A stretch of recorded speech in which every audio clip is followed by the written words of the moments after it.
Hi, and welcome to episode of Soft Signal after a long, long time. My name is Varun, and I'm joined by Aditya. Yeah, it's been a long time, and I'm happy to be back once again Yeah, for yet another episode of Soft Signal. yeah, more than 2 months. Just been busy with few things in life, but With we're back life. now. Yeah, and hopefully going to make this more regular going forward. For today's episode, there's been a lot that's happened over the past 2 months. The whole IPL happened, and then the India South Africa series is happening right now.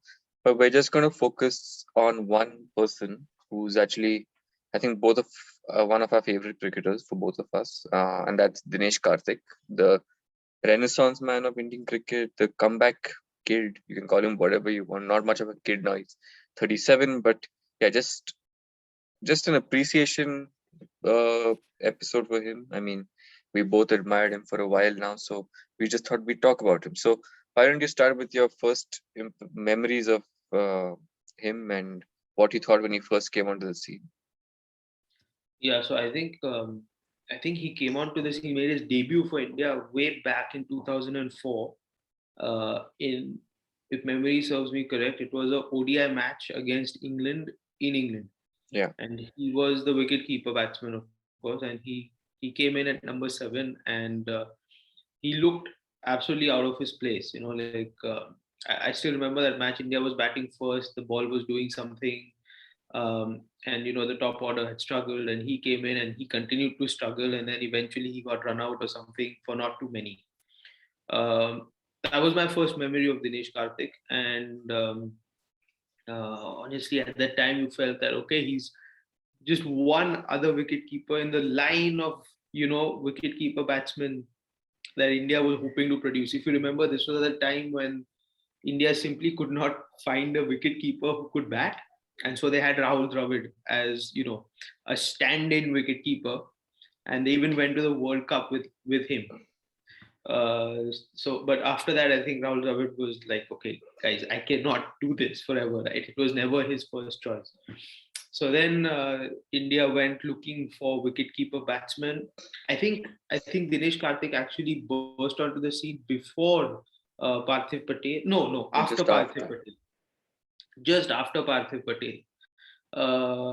And Yeah, that was my first memory. Like yet another guy in the line of probables for India batsman wicketkeeper, but nobody really who caught your eye. Of course, we never follow domestic cricket as much, so you don't know what he's done in domestic cricket. But at least when he burst onto the scene that day in that ODI against England, there was not much to write home about.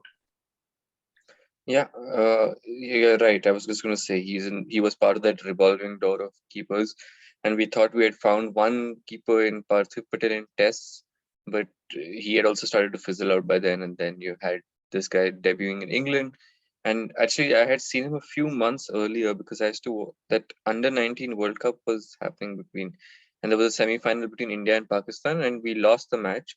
But he was the captain, and it's just the way he spoke in the post-match presentation. I was very young then, but I mean younger than today, and and I was just super impressed by his poise and the way he's speaking, the way he analyzed the game as well at that time. So that was my first impression, and then to see him actually play for India was just something else.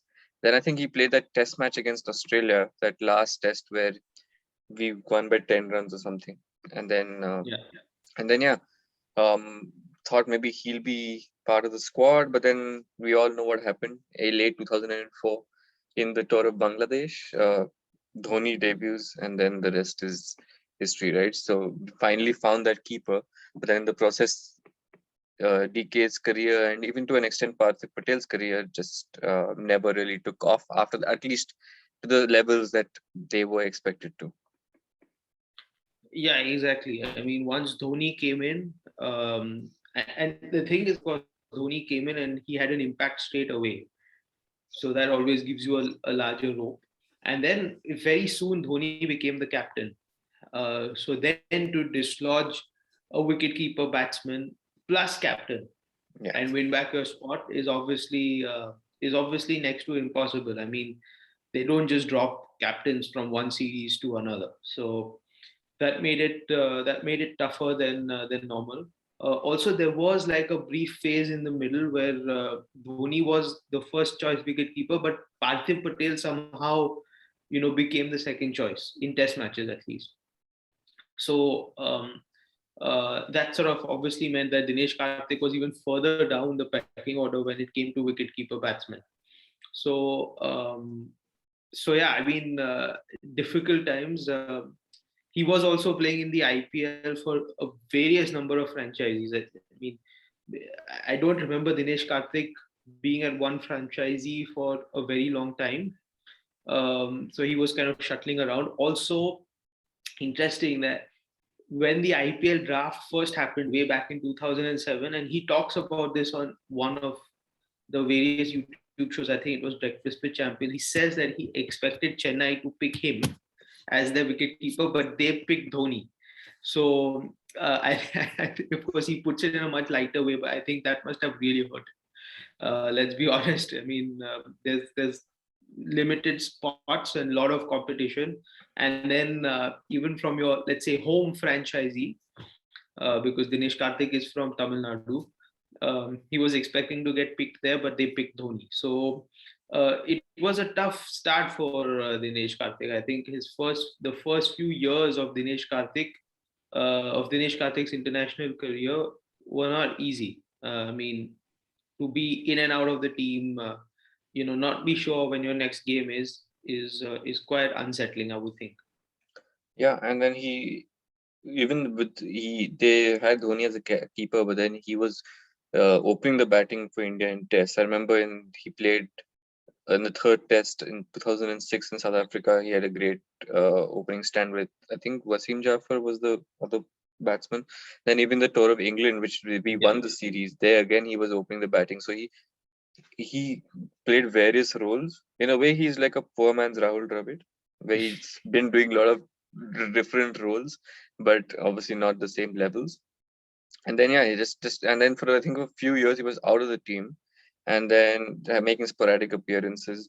Dhoni retired in 2014 from Tests, and then he was only 29 then, DK. But then they promoted Saha instead. So again, he yeah. didn't get his due, right? And then Parthiv Patel was again the Test keeper. So he never made it back to Test. I think he only made it back once in that 2018 tour of England. I think that time he was a keeper, right?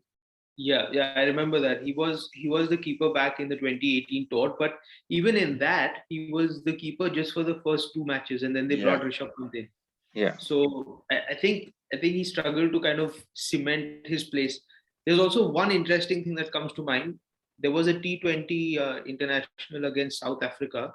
It The was first India's ever. first ever T20 Yeah. international, and I remember watching it live as well. And Dinesh Karthik was playing in that match, um, and he I think batted somewhere in the middle order, maybe numbers 6 or 7. And India was chasing, and they needed 10 runs to win of the last over, which was quite a big task back then. 10 runs of the last over. Today, most people would just chase it down easily, but 10 runs of the last over back in, what was it? Probably 2006. 2010, or yes, 2006. Yes, the first ever T20. So 2006 was quite a tough ask. So that was the backdrop, and he did it. He actually won that game Yeah. for India. So that's one of the happier memories, of Dinesh Karthik in the yesteryears. But yeah, I mean, eh, you're right. He played so many roles. Even in ODI cricket, he played as a pure batsman on certain occasions. India tried him out at number 4 for the Champions Trophy as well. I think when was it? Back in back in 2013, right? 2013 exactly. And yeah, so they tried him there, but that did not work either. Right? He never had really solid returns. He was there in the ODI team as well, playing down the order, up the order, but he never really cemented his place. Um, so yeah, I mean, of course, there's a lot of impact of having Dhoni in the team as wicketkeeper batsman and as captain, as I said. But then, just unfortunately, for whatever reason, Dinesh Karthik just could not get his foot through the door. Yeah, and then he's I think he's spoken about this very openly, like his revival. Like I think uh he's good friends with Abhishek Nair, the guy who used to play for, I mean, a Mumbai legend, but played a bit for India as well. And I think he has helped him regain confidence, and don't want to go too much into his personal life, but he had issues in his marriage and everything as well. But then I think a lot of good things started to happen to him. He met his second wife, and got like, he if you see him today, and I think I texted you once as well, that I want to be like him. He seems in such a good mental space, right? He seems like his nothing phases him. He just takes everything in his stride now. And I think that really has just helped him in his second wind of his career, because uh, I think it started around 2018 when he got selected for England, for the Hmm. England test. But before that, that famous Nidahas trophy, where he, in that last over, last two overs, I think that was the Yeah. start of the redemption arc, because even that's when he became KKR captain as well, 2018. So yeah, it all, I think, rejuvenated for him at that point. Yes, exactly. I mean, uh, when you think of Dinesh Karthik from the yesteryears, you think of this fidgety guy, not very confident of himself, kind of always looking over his shoulder. He seems like that kind of a guy. But you're right. After the Nidahasa Trophy final, where he took apart Rubel Hussain, uh, another overrated bowler from Bangladesh, I'm not surprised. He actually changed his perspective. I think he just seemed more confident. I think he felt that he belonged finally, right? So that, I think, that was when 2018 it was, I think. Yeah. So he probably felt that he could do this. uh, you could argue that it took him 14 years to do that, but then the thing is that a lot of the years in the interim, as you said, he had issues, personal issues, as well as the fact that whatever he did was probably going to not be enough to get into the Indian team because of Dhoni's presence, right? So it's probably then in 2018 that he really, for the first time, felt that he belonged to this and that he could do it. And then since then, it's been a renaissance of sorts for Dinesh Karthik. I mean, KKR captain, good IPL seasons. He's reinvented himself as a finisher, and the clarity of thought, and the clarity with which he finishes games, both while setting targets and while chasing targets, is incredible. I mean, it's clean power striking. He's analyzed the game really well. He knows exactly where to look for boundaries. He knows which bowlers to target. And all of this cannot come from a person who's not assured and confident of himself. And I think that is the biggest change in Dinesh Karthik. Today, he's much more confident. He's assured. He knows what he's capable of, and he's delivering as a result of that. And finally, he seems to be India's number one finisher going into the T20 World Cup. Yeah, someone we lacked last year. Hopefully this year, we make he helps India make up for their awful performance last year. But then, yeah, just wanted to just continue on that arc. Actually, this is not his second win; it's almost his third win, because last year we had saw him as a commentator, and a really good commentator. Finally, I think we have a good Indian commentator after Harsha Bogle, maybe. And Yeah, yeah, like, he's so much better than the rest of this Akash Chopra and Deep Das Gupta and all of these other yeah. uh, And people. Murli Karthik. Murli Karthik, cannot forget the legend.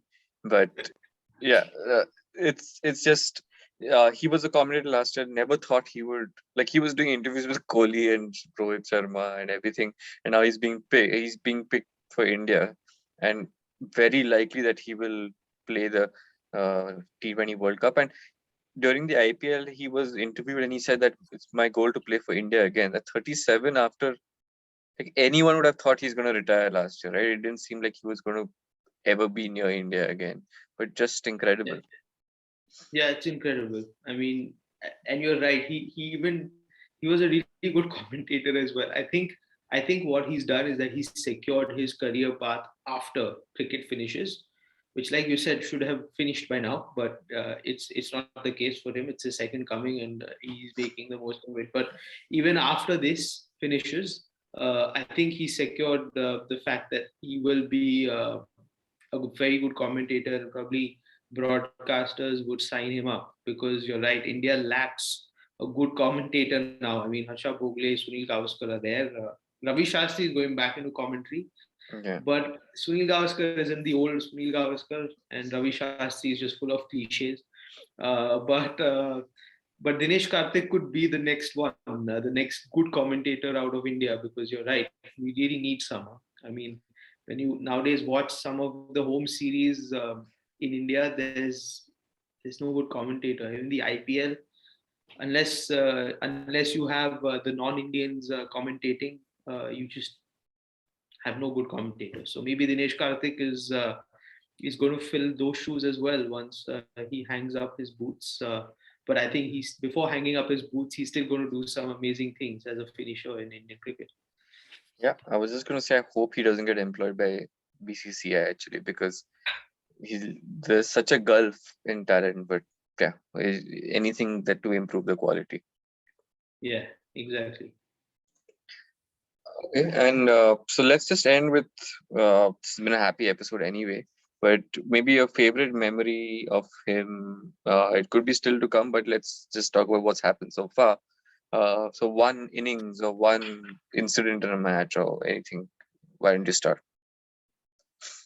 I think I'll just go back to what I said before, that T20 game in 2006 against South Africa, where he scored 10 of the last over, and India won that match. The backdrop of that was also pretty special, right? India had been absolutely hammered in the ODI series just before that. I'm sure the team atmosphere would not have been great, because this was during the Greg Chappell era. So I think that made it sort of all the more special that India got hammered in the ODI series before that, the test matches we had played well, but then that was even before the ODI series. So also, it was India's first ever T20 game, so there's never going to be another first T20 game. So it's good that you won. It's good if you win it, because you don't get the opportunity again. And he helped India do that. So yeah, I think that would be the one that stood out for me all those years ago. Yeah, great memory. And then I think for me, it's just again something we mentioned again, the Nidahas Trophy. I think the match was incredible, and then also just beating Bangladesh was always fun, especially because they were so overconfident.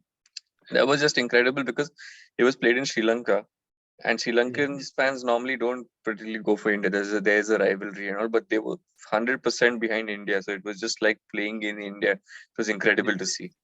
Yeah, yeah, and yeah, just on that series, right? I still remember it was so irritating because Bangladesh had some stupid celebration, some Nagin dance celebration. I mean, it was so amateurish. I mean, here is the international cricket team of Bangladesh going off on some stupid Nagin dance when they celebrate a wicket. So yeah, yeah. I mean, if I was a Sri Lankan fan, for sure, I would support India after seeing something as stupid as that. So yeah, not surprised there that final the fans were cheering for Dinesh Karthik and India. Yeah. So on that note, let's end this episode. It was good fun talking about one of our favorite cricketers, and hopefully he watches this and shares it on his Twitter, and then we go viral. But uh, yeah, we'll be back next week to chat about the Test match coming up between India and England after a year, and we will see you then. Yeah, see you then. And yes, Dinesh Karthik was actually a part of the commentary team from last year in that Yeah, same series, wasn't absolutely. he? Yeah. So All right.